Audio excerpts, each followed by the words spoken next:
Hello అండి. నమస్తే. నేను మీ లచ్చక్క. వీడియోస్ పెడదాం అనుకుంటూ ఉంటానండి. కానీ పెట్టలేకపోతున్నాను. కొంచెం హెల్త్ సహకరించట్లేదు. నాకు రొమటైడ్ ఆర్థరైటిస్ ఉందండి. జాయింట్ పెయిన్స్ ఎక్కువగా వచ్చేస్తూ ఉంటాయి. అందుకని చేయలేకపోతున్నాను. నేను మొన్న నేను అన్నా క్యాంటీన్‌కి వెళ్ళామని చెప్పాను కదండీ! ఆ రోజు ఒక పెద్దాయన మేము చెల్లి మాట్లాడుకునేటప్పుడు ఎలా ఉంటుంది ఏంటి అంటే ఆయన చెప్తున్నారు, "చాలా బాగుంటుందమ్మా. ఇక్కడ నేను ప్రతిరోజు ఇక్కడే తింటాను. నేను వీలైతే 3 పూటలు వస్తాను. కానీ పొద్దున్న, మధ్యాహ్నం ఖచ్చితంగా వస్తాను" అనేసి చెప్పారు. ఏంటండి ఇక్కడికి రావడం ప్రతిరోజు అనేసి అంటే, ఏం చేస్తామమ్మా, నా కర్మ, నా ప్రారబ్ధం అలా అయిపోయింది. ఇంకా నా రాత అలా ఏడ్చింది అనేసి బాధపడుతున్నారు. ఏమైందండి ఏంటి అనేసని భోజనం చేసిన తర్వాత కూడా ఆయన దగ్గర ఒక పావుగంట, అరగంట కూర్చున్నామండి. చెప్తున్నారు వాళ్ళ కోడలట ఆయన్ని సరిగ్గా చూసుకోరటండి. వాళ్ళ వైఫ్ ఒక 4-5 ఇయర్స్ బ్యాక్ చనిపోయారట. చెప్తున్నారు ఏమనంటే, వాళ్ళ అబ్బాయి ఉండేటప్పుడు ఒకలాగా, వాళ్ళ అబ్బాయి లేనప్పుడు ఒకలాగా ఉంటారటండి.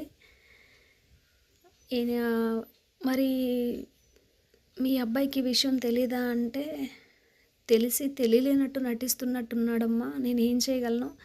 తండ్రి మీద వాడుకుండాలి కానీ ప్రతిదీ నేను చెప్పి వాళ్ళిద్దరిని విడగొట్టడం కరెక్ట్ కాదు కదా. వాళ్ళిద్దరి మధ్యన ఇంకా మనస్పర్ధలు వస్తాయి అని చెప్పారు. ఏమైంది ఏంటి అని అడిగితే అప్పుడు ఏం చెప్పారంటే, వాళ్ళ కోడలన్నీ సరిగ్గా చూసుకోదట. వాళ్ళ ఆవిడ ఉన్న రోజులు నాకు ఎప్పుడు ఇలాంటి పరిస్థితి రాలేదమ్మా. కానీ ఇప్పుడు కోడల చేత్తో గెంజి తాగుతుంటే నాకు కళ్ళల్లో నీళ్ళు వస్తున్నాయి. ఎప్పుడు పెడతదా అని ఎదురు చూస్తున్నాను అని చెప్పారు. అయితే మార్నింగు వాళ్ళ మనవణ్ణి స్కూల్కి తీసుకెళ్తారటండి. స్కూల్కి తీసుకెళ్ళేటప్పుడు టిఫిన్ చేస్తున్నారట.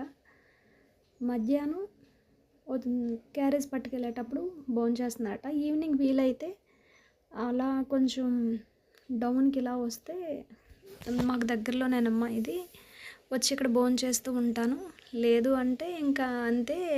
ఆ రోజు పస్తే మా అబ్బాయి త్వరగా వస్తే వాడితో కలిసి భోంచేస్తాం. మా అబ్బాయి రాలేదనుకో నేను ఇంకా అలా పడుకుంటూ పోవడం అని చెప్పారు.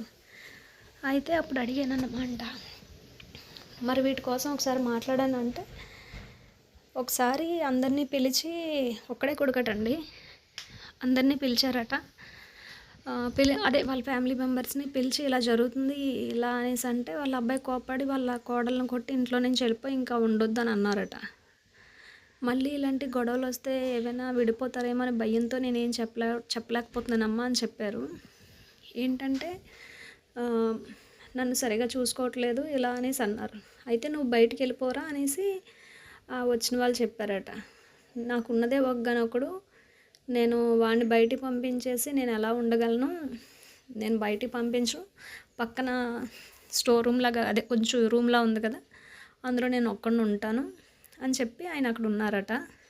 ఆయన బట్టలు కూడా ఆయనే ఉతుక్కుంటారట. సర్ఫేస్ జాడించుకుంటానమ్మా, ఏం చేస్తాను, నా పరిస్థితి అలా అయిపోయింది అన్నారు. అప్పుడు ఏం చెప్తున్నారంటే, వాళ్ళ అంటే అంతకుముందు మరి ఎలా భోంచేసేవాళ్ళు అనేసి అడిగాను. మార్నింగ్ టిఫిన్ పట్టుకెళ్ళేటప్పుడు, అదే స్కూల్కి పట్టుకెళ్ళేటప్పుడు అక్కడ ఫంక్షన్ డబ్బులు ఉండేవట. డబ్బులు పెట్టి రోడ్డు మీద ఎక్కడైనా తినేసేవాళ్ళట. రోజుకు ఒక 20 రూపాయలు, 30 రూపాయలు టిఫిన్ తినేవాడిని అమ్మ అన్నారు.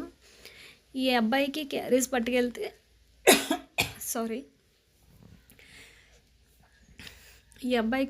పట్టుకెళ్తే స్కూల్లో భోజనం పెడతారు కదా, ఆ భోజనం ఈయన తినేవారట. అలాగా తింటూ ఉన్నానమ్మా అని చెప్పారు. ఇప్పుడైతే కొంచెం పర్వాలేదు, నాకు తక్కువ డబ్బులతో అయిపోతుంది అన్నారు. తర్వాత ఏమో వాళ్ళ అబ్బాయి త్వరగా వచ్చారనుకోండి, ఆ రోజు అందరూ కలిపి భోంచేస్తారట. అదే వాళ్ళ అబ్బాయి త్వరగా రాకపోతే, నాన్న భోంచేశారా అంటే చేశారని చెప్తారట. నాన్న తిన్నారా అనేసి ఎప్పుడైనా అడిగితే, ఏటోనండి మావయ్య గారు సరిగ్గా భోంచేయట్లేదు అనేసి ఇలా మాట్లాడతారట. ఆవిడ అలాంటిదాయమ్మ అని చెప్పారు. మరి ఏం చేద్దాం అనుకుంటున్నారు బాబాయ్ గారు అంటే, ఏం చేయలేనమ్మా, కానీ ఒక్కటైతే చెప్పగలను, మీరు నాలా అంటే మీకు అత్త మామ ఉంటారు, వాళ్ళని ఇలా చూసుకొని ఇలా బాధ పెట్టడం కరెక్ట్ కాదు. మీరు కూడా మీ అత్తని, మీ మామని చూసుకోండి జాగ్రత్తగా. వాళ్ళు బాధపడితే మీకు మంచి జరగదమ్మా. మేము మా రక్తం పంచి పుట్టిన పిల్లలు వాళ్ళని మేము ఏడుచుకొని ఇదిగా ఉంటే వాళ్ళు నాకు అది సరిగ్గా చెప్పలేకపోతున్నాను. బాధపడతారమ్మా. ఆ బాధ తగులుతూ ఉంటుంది.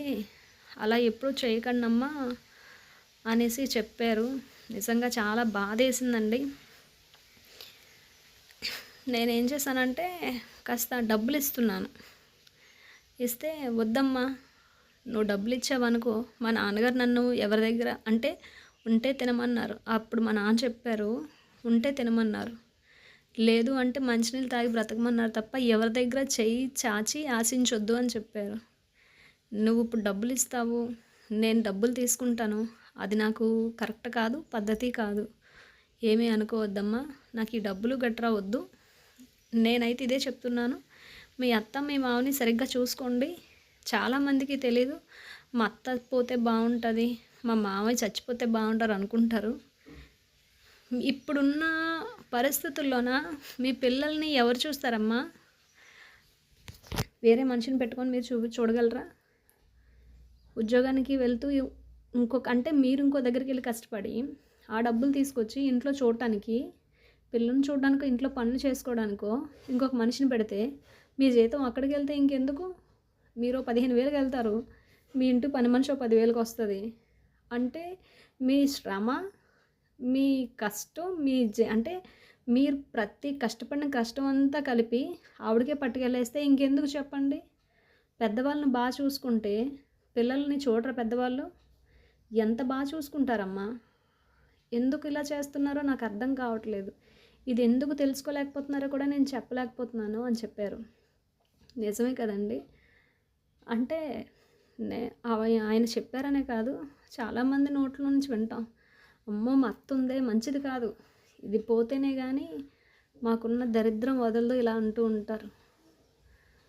మనకేం తెలుసండి పిల్లల్ని ఎలా పెంచాలి, ఎలా చూడాలనేది వాళ్ళకే తెలుసు. అంటే మన మీద ఎంత కోపం ఉన్నా పిల్లల విషయంకి వచ్చేటప్పటికి వాళ్ళని ఎంత బాగా చూసుకుంటారంటే ఆ టైంకి వచ్చేటప్పుడు నా రక్తం అంటారండి. మనం బయట వాళ్ళమే అవ్వచ్చు, మంచి వాళ్ళు ఉన్నారు, చెడ్డవాళ్ళు ఉన్నారు. అందరూ మంచి వాళ్ళని చెప్పను, అందరూ చెడ్డవాళ్ళని చెప్పను. కాకపోతే కొంచెం పెద్దవాళ్ళు కదా అని కాస్త ఆలోచించి బాగా చూసుకుంటే మంచిదే కదా. మన పిల్లలకి మనం లేనప్పుడు వాళ్ళు సపోర్ట్ అవుతారు కదా. మనం కోపం వచ్చి పిల్లల్ని ఒక దెబ్బ కొడతావేమో, కానీ వాళ్ళు ఎప్పుడూ పిల్లల మీద చేసుకోరు, అంత త్వరగా కొట్టడానికి ఇష్టపడరు. మనం కొట్టామంటే మన మీద రివర్స్ అయిపోతారు, మన మీద ఇంకా మన భర్తకు చాడీలు చెప్తారు. పిల్లల్ని ఇలా కొట్టేస్తుంది, పిల్లల్ని ఇలా బ్రతకనివ్వట్లేదు, వాడిని అలా చంపుకు తినేస్తుందని. ఎవరి పిల్లలండి? మన పిల్లల కోసమే కదా చెప్తున్నారు. అర్థం చేసుకోండి. ఏమైపోయిందండి, పెద్దవాళ్ళని చూసుకుంటే మనం ఉతుక్కునే బట్టలు ఒక జత బట్టలు ఎక్స్ట్రా. ఇంకొకటి ఏంటంటే ఒక్కొక్కరు 2 రోజులకు ఒకసారి స్నానం చేసిన వాళ్ళు ఉన్నారు, ఒక్కొక్కరు 2 పూటలు చేసిన వాళ్ళు ఉన్నారు. సర్ఫ్లో జస్ట్ ఇలా అనేస్తే అయిపోయిన బట్టలు అవి. దానికోసం ఎందుకండి అంతా వాళ్ళని ఇబ్బంది పెట్టడం? మనము 10 మందిలో కూడా ఎలా కనిపిస్తామంటే అమ్మో ఇది మంచిది కాదు, మొగుడిని మార్చేసింది, ఇలా చేసిందని. వాళ్ళ ఆలోచన చూసారా? పిల్లల జీవితం నాశనం అయిపోద్ది, నా కొడుకు బాధపడతాడు, వాళ్ళిద్దరూ విడిపోతారు అని ఆలోచిస్తున్నారు. మనము కూడా కాస్త ఆలోచించి పెద్దవాళ్ళని చూసుకుంటే మంచిది కదా. నా సలహా మాత్రమే. అంటే అందరు అత్తలు మంచోలే, అందరు మావలు మంచోలే, అందరు కోడళ్ళు మంచి వాళ్ళే, అందరూ మంచి వాళ్ళే ఇక్కడ. కాకపోతే ఏంటంటే ఆలోచించే విధానం కాస్త మారిపోతూ ఉంటుంది అంతే, ఇంకేం కాదు. మా అమ్మ చెప్పింది అనుకోండి నాకు ఒకలా అర్థమవుతుంది, మా అత్త చెప్పింది అనుకోండి నాకు ఒకలా అర్థమవుతుంది. అంటారు కదా అత్త అమ్మ అవ్వదు అనేసి, కానీ అవుతారండి. ఇన్నాళ్ళ రోజుల్లోనే ఇప్పుడు అలా ఉండేవాళ్ళేమో, కానీ ఇప్పుడు అలా లేరు. అత్తలు కూడా కోడలతో సమానంగా ఉన్నారు, సాధించడం అవి లేవు. సినిమాలకు వెళ్దామా, షికార్కి వెళ్దామా అనేటట్టే ఉన్నారు. ఎవరో ఒక 1000 మందిలో 10 మంది అలా ఉన్నారేమో, 20 మంది. పోనీ 1000 మందిలో కొంతమంది అనుకోండి. ఇప్పుడు ఎవరు అంతగా లేరు. కాస్త అర్థం చేసుకుందాం. మన ఫ్యామిలీ. Thank you. నచ్చితే లైక్ చేయండి, నచ్చకపోయినా సబ్స్క్రైబ్ చేయండి.